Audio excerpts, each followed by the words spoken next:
nous, dans la société dans laquelle on travaille, Charles et moi, je m'appelle Jérémy, on essaye de couvrir en fait ce qu'on appelle les institutionnels français, donc tout ce qui est mutuelle, assurance, institution de prévoyance, caisse de retraite. On essaye de les couvrir en fait sur toutes les classes d'actifs. D'accord? Donc comme je vous ai expliqué, elles ont une trésorerie à placer. Elles vont chercher un immeuble dans Paris ou en région parisienne pour faire 6% de renta, parce qu'à 6% de renta, ils estiment que c'est très correct pour eux. Ou ils vont chercher du crédit, des obligations avec un certain nombre de contraintes, investment grade, maturité 5 ans, il faut que ça paye Euribor plus 300 points de base sur 5 ans. Ils vont acheter des actions parce qu'ils estiment que le marché est bas. Ils vont acheter des fonds parce qu'ils ont une conviction en un gérant qui a une stratégie très particulière. Ils vont acheter un structuré parce qu'ils ont une couverture en capital, mais parce qu'ils ont envie de miser sur l'explosion des marchés émergents. D'accord? Vraiment tout type de support qui existe. Donc ils font appel à des sociétés comme nous, qui sommes des sociétés externes. On peut être comparé à des sociétés type E8 par exemple, des sociétés de conseil, d'accord, où on va leur présenter, donc avec un statut d'apporteur d'affaires, ce que je t'expliquais tout à l'heure, on va donc leur présenter des prestataires, on va leur présenter des fournisseurs. Alors non, on n'est pas comme un broker.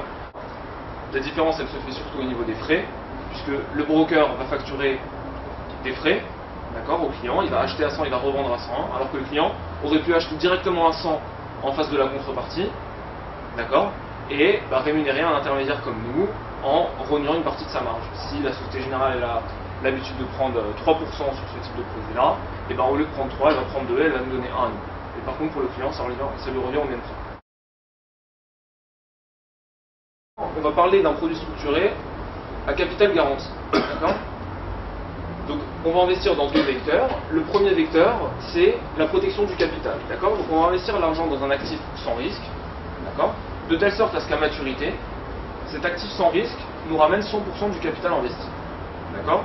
La deuxième partie, donc on va investir dans deux choses. Cette deuxième chose dans laquelle on va investir via le produit structuré, ça va être justement l'actif risqué, ça va être le marché action comme on en a parlé tout à l'heure, ça va être en fait considérer l'anticipation du client ou l'anticipation de l'investisseur, de telle sorte à lui donner le rendement promis en fait à maturité, de par ses anticipations.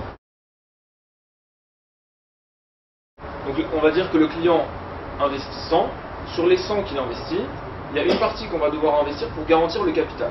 D'accord? Donc si le capital, si le zéro coupon rémunère l'argent au taux I, d'accord, combien faut-il placer aujourd'hui pour rémunérer au taux I, avoir 100 au bout de 3 ans? D'accord? C'est la present value, tout le monde sait ce que c'est, ça fait 90-85. Donc sur les 100 que le client va donner, on va prendre 90 € et 85 cents qu'on va placer dans un zéro coupon, qui vont donner dans 3 ans 100, puisqu'ils sont capitalisés au taux I, d'accord? Et avec l'argent restant, donc les 9,15 €, c'est à ce moment-là on va acheter une option pour pouvoir lui faire de la performance. De telle sorte à ce qu'à maturité, les 90-85 deviennent 100, donc il a au moins ses 100, et après si l'option a marché, il a de la performance, d'accord, il dégage la performance de l'option, et si ses anticipations sont mauvaises, alors dans ces cas-là, l'option vaut 0 et il récupère au moins son capital. C'est ce qui permet de détourner la réglementation des gens dont on a parlé tout à l'heure, qui ne peuvent pas investir avec des risques en capital. D'accord ? Le capital est garanti uniquement à maturité, il n'est pas garanti en cours de vie. Le capital est garanti uniquement à maturité, il n'est pas garanti en cours de vie. Le capital est garanti par la banque émettrice. Le produit, c'est un item qui est émis par une banque, comme il a dit RBS, Crédit Suisse. Le capital est garanti par cette banque. Il y a un zéro coupon indexé sur le nom de la banque. Si la banque fait faillite, évidemment, le capital n'est plus garanti. Alors les gens qui ont acheté par exemple un produit structuré 100% capital garanti, Lehman, en 2006, qui était un produit capital garanti à 10 ans par exemple, d'accord, le capital est garanti par Lehman. C'est le passif de la banque Lehman Brothers qui était en face. Quand la banque Lehman Brothers n'est plus là, elle n'existe plus, il n'y a plus personne en fait en face. Donc vous aviez beau avoir un produit capital garanti, la seule personne contre qui vous pouvez vous retourner, c'est la banque. Quand la banque n'est plus là, il n'y a plus personne. Et alors il y a un rating sur ce genre de produit C'est le rating de la banque émettrice. Alors ça dépend. Il y a des banques qui vont émettre en achetant un zéro coupon de la banque. D'accord ? Typiquement, tu vas acheter un produit 3 ans, 100% capital garanti de la Société Générale. ils vont te mettre à l'intérieur que le zéro coupon, c'est un zéro coupon Société Générale, d'accord, donc noté A+, d'accord. Et tu peux avoir des banques, et alors il y a certaines banques comme Citigroup par exemple, ou comme Nomura, qui n'ont pas très bonne presse, d'accord, qui ont beaucoup souffert pendant la crise. Et les gens ne veulent plus acheter de ces produits-là, ne veulent plus avoir en face d'eux Citi, parce que pour eux Citi, bah, peut-être que dans 2 ans ça va être Lehman Brothers. Donc qu'est-ce qu'ils font ces gens-là? Ils disent ok, moi je veux bien faire un produit Citi, avoir des options Citi, les options Citi vont coûter moins cher que les options BNP par exemple. Par contre ce qu'ils veulent, c'est avoir un capital garanti par un émetteur qui a un petit peu meilleure presse. Quand tu achètes des options sur un marché ultra illiquide, bah, le structureur il s'engage en fait à t'offrir une liquidité, donc il va te donner un prix, mais le problème c'est que comme il ne sait pas quand est-ce qu'il va aller vendre ses options, il va te donner un prix à la casse. D'accord. Par exemple, ça vaut, je sais pas, 85, il va te dire voilà, moi je te bide 65. Tu dis mais attends, mais c'est pas le prix. Il dit ah oui, mais moi c'est mon prix. Moi c'est mon prix. Tu veux sortir, vas-y, 65 c'est bon, tu peux sortir. Les produits structurés, il y en a de toutes les sortes, sous toutes les formes, d'accord.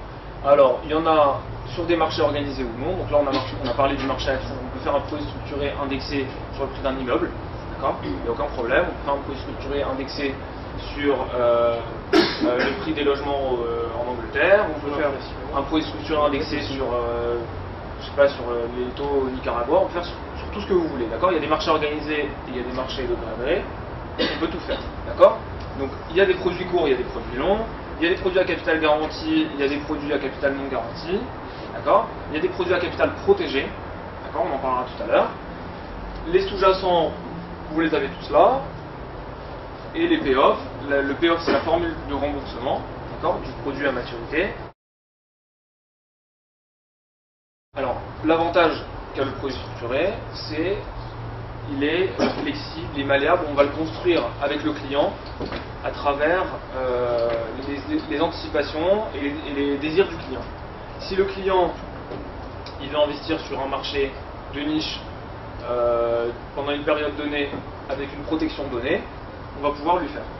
S'il veut acheter le hedge fund en direct, ben, il ne peut que acheter le hedge fund en direct, il rentrera et il sortira quand il aura envie, mais il n'y a pas de protection capital, il n'y a pas de levier, il n'y a pas de coupon en cours de vie, d'accord. Alors que dans un produit structuré, on peut faire un produit structuré couponné qui va lui donner par exemple un coupon qui équivaut à l'inflation si le mandat de notre assureur va être de faire au minimum l'inflation tous les ans.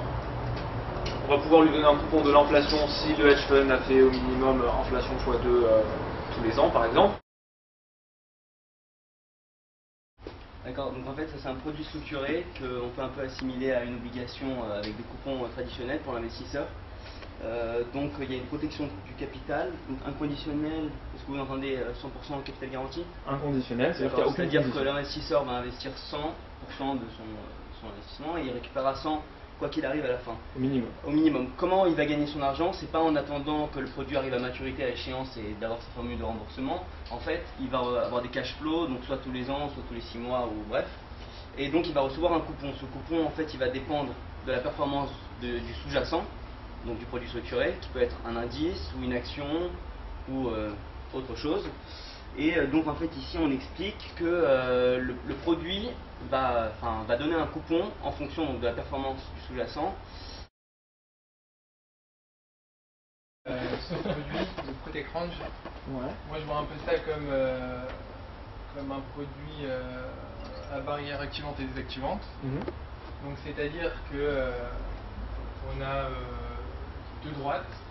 Si la fluctuation de l'actif sous-jacent sur lequel on veut parier touche une de ces droites, donc soit il dépasse un cours maximum, soit il dépasse un cours minimum ou il touche simplement la droite, alors à ce moment-là, c'est une barrière désactivante, on touche pas d'intérêt sur le cours de l'actif.